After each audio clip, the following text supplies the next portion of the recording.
اعوذ باللہ من الشیطان الرجیم بسم اللہ الرحمن الرحیم۔ السلام علیکم پیارے دوستو، پیاری بہنوں اور بھائیوں۔ اگر میں مراقبہ یعنی موت کے احوال کھل کر بیان کر دوں تو ہر ایک شخص عبرت حاصل کر لے گا اور اللہ کا عارف بن جائے گا، بننا چاہے گا۔ مراقبہ ایمان کا جوہر ہے جس کا تعلق اللہ سبحانہ و تعالیٰ کے قرب اور حضوری سے حاصل ہوتا ہے۔ پیارے دوستو، آج ہم مراقبہ میں تفصیل سے بات کرتے ہیں۔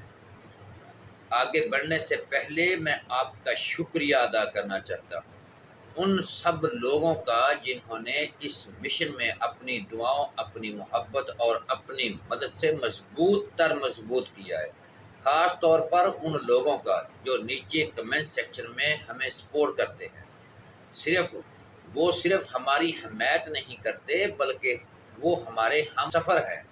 میں ان کا دل سے شکریہ ادا کرتا ہوں۔ پیارے دوستو، اگر آپ نے یہ چینل سبسکرائب نہیں کیا تو ضرور کر لیں۔ آگے بڑھتے ہیں۔ مراقبہ انسان کا جوہر ہے جس کا تعلق اللہ سبحانہ و تعالیٰ کے اور حضوری سے ہے۔ جان لے پیارے دوستو کہ مراقبہ کا تعلق 4 چیزوں سے ہے: میم، رے، الف، کاف، بے ہے۔ مراقبہ کا تعلق 4 چیزوں سے ہے اور وہ 4 میم ہیں۔ جان لے کہ پہلا میم محبت کا مراقبہ ہے جس سے اللہ کے رازوں کا مشاہدہ ہوتا ہے۔ ایسا مراقبہ اس میں اللہ کے تصور سے حاصل ہوتا ہے۔ دوسرا میم معرفت کا مراقبہ کیا ہے؟ جس سے اللہ تعالیٰ کی توحید کا نور نمودار ہوتا ہے۔ ایسا مراقبہ اس میں اللہ ذات کے تصور سے حاصل ہوتا ہے۔ تیسرا میم معراج ہے۔ معراج کا مراقبہ کیا ہے؟ جس میں دل کے اندر دیدار حاصل ہوتا ہے اور ذکر جاری ہوتا ہے، جو بہت ذوق بخش اور فرحت انگیز ہے۔ اس مراقبہ سے وجود ریزہ ریزہ ہو جاتا ہے اور ہر بال کو زبان مل جاتی ہے جس میں وہ یا اللہ پکارتا ہے۔ ایسا مراقبہ اس میں لہو کا تصور سے حاصل ہوتا ہے۔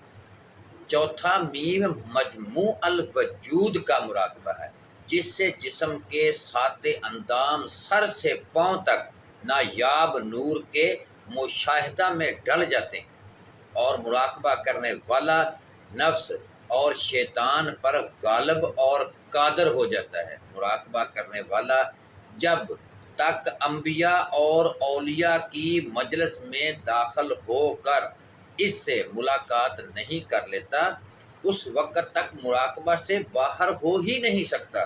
اگرچہ باطن میں وہ 70 سال مراقبہ میں گزار لیتا ہے، لیکن لوگوں کی ایک نظر میں اس نے صرف ایک لمحہ یا ایک جملہ بولنے کے دوران ہی جتنا وقت کے لیے آنکھیں بند کی ہوتی ہیں۔ اس مراقبہ سے صاحب مراقبہ کے 7 اندام مراقبہ کی انتہا پر پہنچ کر کامل مکمل ہو جاتا ہے، بلکہ اس کے ہر اندام سے مراقبہ کے دوران 70,000 نوری صورتیں اللہ کا ذکر کرتی ہیں، اللہ کا ذکر کرتی ہوئی نمودار ہوتی ہیں۔ مراقبہ چیز ہی ایسی ہے۔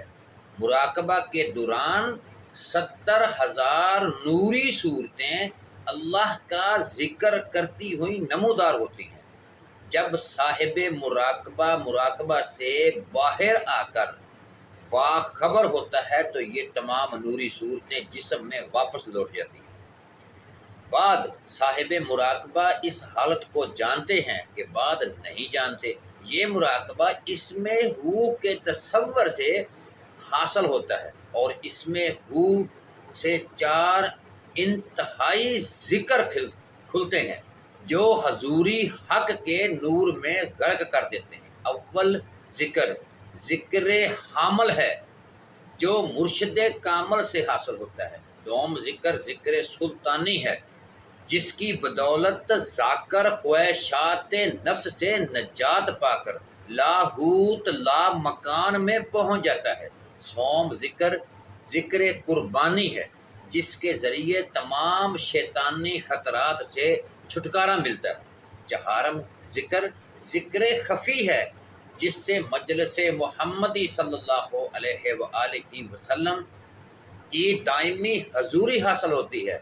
جس سے یہ ذکر حاصل نہیں اس کا مراقبہ مردود ہے اور اس کی طلب مردار دنیا ہے اور اس کا دل خطرات کے باعث سیاہ ہے۔ اہل دنیا کو اللہ کے قرب ہرگز حاصل نہیں ہو سکتا اگرچہ وہ دنیا کے مراتب جائز پر فیض ہوں یا کسی روضہ خانگاہ کے مالک ہوں۔ جس کی نظر آخرت کے عظیم پر ہو وہ نفس دنیا اور شیطان مردود سے فارغ ہوتا ہے۔ جان لیں پیارے دوستو، مراتب مراقبہ یہ ہے کہ صاحب مراقبہ دائمی حضوری میں رہتا ہے۔ مراقبہ کسے کہتے ہیں؟ مراقبہ کے مراتب بہت ہی عظیم ہے کیونکہ یہ حضور محمد صلی اللہ علیہ وآلہ وسلم کی قدیم باطنی راہ ہے جس میں ہدایت الہی اور صراط المستقیم ہے۔ صاحب مراقبہ کا مراقبہ اس وقت تک کامل نہیں ہو سکتا جب وہ تصور اسم اللہ ذات کے ساتھ مراقبہ میں داخل اور خارج نہ ہو جائے۔ مراقبہ خاص الخاص درجات کی اصلی اور بنیاد ہے۔ صحیح مراقبہ وہ ہوتا ہے جس میں اللہ اسم اللہ ذات کے ساتھ ذکر فکر اور تسبیح کی جائے۔ صاحب مراقبہ باطن اور خواب میں جو بھی مشاہدہ کرتے ہیں اللہ کی معرفت اور مجلس محمدی صلی اللہ علیہ وآلہ وسلم دیکھتا ہے اور انبیاء اولیاء اللہ کی مجلس میں ان سے ملاقات کرتا ہے۔ جو مراقبہ کے ذریعے یہ دو مراتب بطور دو گواہ حاصل نہیں کرتا اس کا مراتبہ غلط ہے بلکہ وہ مراقبہ سے کوئی راہ نہیں پاتا۔ مراقبہ ایسا جو نفس شیطان اور دنیا کی پریشانیوں میں خطرات سے بچتا ہے اور منزل با منزل مقام با مقام طے کرواتا ہوا معرفت اللہ میں غرق کر کے مجلس محمدی صلی اللہ علیہ وآلہ وسلم تک پہنچا دیتا ہے۔ تحقیق کے طریقہ سے اس طرح کا صاحب مراقبہ جس وقت چاہے حضور کی مجلس میں مشرف پا جاتا ہے۔ عارف باللہ کا مراتبہ خیریت سے مکمل ہونے تک اس کا باطن معمور ہو جاتا ہے جس پر اسے مبارک ہو۔ جان لو پیارے دوستو کہ تین چیزیں کبھی پوشیدہ نہیں رہ سکتی اگرچہ انہیں ہزاروں پردوں میں چھپایا جائے۔ اول سورج، دوم مشک کی خوشبو سے معترف دین محمد لا الہ الا اللہ محمد رسول اللہ صلی اللہ علیہ وآلہ وسلم اور سوم معرفت اللہ رکھنے والا عارف باللہ۔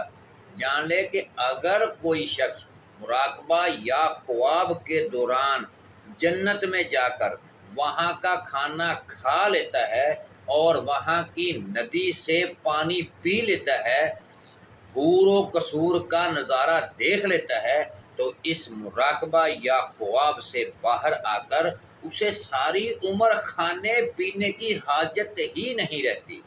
اس کے وجود سے بھوک اور پیاس ختم ہو جاتی ہے اور اسے عمر بھر نیند نہیں آتی اگرچہ بظاہر وہ سوتا ہوا ہی دکھائی کیوں نہ دے، اور تمام عمر ایک ہی وضو سے گزار دیتا ہے۔ اس کے وجود میں عطایت کی ایسی قوت و توفیق پیدا ہوتی ہے کہ وہ دن رات سجدہ میں کبھی سر اٹھاتا، وہ دن با دن فربہ ہوتا جاتا ہے اور ظاہر میں صرف لوگوں کی ملامت سے بچنے اور پوشیدہ رہنے کی خاطر کھانا پیتا رہتا ہے۔ اس کے لیے موسم گرما اور سرما اس کے لیے کوئی چیز نہیں، اور اس کا تعلق بھی نفس کی خواہشات سے ہوتا ہے۔ مراقبہ کی انتہا یہ ہے کہ مراقبہ یا خواب کے دوران لقائے الہی نصیب ہو جائے، جس کی مثال ظاہری طور پر کسی چیز سے نہیں دی جا سکتی۔ صاحب مراقبہ کے وجود میں توحید معرفت الہی، ذکر تصور اس میں اللہ ذات کی بدولت اللہ کی محبت کی طلب سے ایسی آگ پیدا ہوتی ہے جس سے جلالیت اور جذب نفس پر دن رات قہر اور غضب کی طرح نازل ہوتی ہے۔ وما علینا الا البلاغ المبین۔ پیارے دوستوں، پیاری بہنوں اور بھائیوں، دعا کے لیے ہاتھ اٹھا لیں اور کمنٹ سیکشن میں آمین ضرور لکھیں۔ بسم اللہ الرحمن الرحیم۔ اے میرے رب، میں بے بس ہوں، تو میری مدد فرما۔ اے میرے اللہ، تجھے تیرے پیارے محبوب محمد صلی اللہ علیہ وآلہ وسلم کا واسطہ ہماری زندگی کی مشکلات کو آسان فرما دے، ہمیں ازمائشوں سے بری کر دے۔ ہم تیری ازمائشوں کے قابل نہیں ہیں، ہم کمزور و حقیر ہیں، لاچار ہیں، تو پوری کائنات کا خالق و مالک ہے۔ تو ہمیں بخش دے، ہماری زندگی کو آسان فرما دے۔ یا اللہ، روئے زمین پر جہاں بھی تیرے بندے تیرے نام لیوا تکلیف میں ہیں، ان سب کی تکلیف دور فرما دے، ان سب پر اپنا کرم، اپنا رحم فرما، ان کی غیب سے مدد فرما۔ بے شک تو علیم و خبیر ہے۔ اللہ تعالیٰ جو بھی پریشان ہیں ان کی پریشانیاں دور فرما، جو دکھی ہیں ان کے دکھ درد دور فرما، جو بیمار ہیں ہسپتالوں میں، گھروں میں، ان کو شفائے کاملہ عاجلہ عطا فرما، جو بے روزگار ہیں ان کو حلال رزق عطا فرما، جو بے اولاد ہیں ان کو نیک صالح اولاد عطا فرما، جو انسان جسے چاہتا ہے اس کو ان کی چاہت عطا فرما۔ اے اللہ، ہم بے بس ہیں، تو بے بس نہیں، ہماری مدد فرما۔ سب کے والدین کا سایہ سلامت رکھنا، اور جن کے والدین نہیں ہیں ان کو صبر والی زندگی عطا فرما۔ ہم تیرے گناہ گار بندے ہیں، ہمیں معاف فرما۔ جو مانگا ہے وہ بھی عطا فرما، جو نہیں مانگا وہ بن مانگے عطا فرما۔ یا میرے اللہ، آج کن کر دے، یا میرے رب العالمین آج کن فرما دے، ہمیں مایوسیوں سے نجات فرما دے، ہمارا نصیب کھول دے۔ آمین یا رب العالمین۔ وما علینا الا البلاغ المبین۔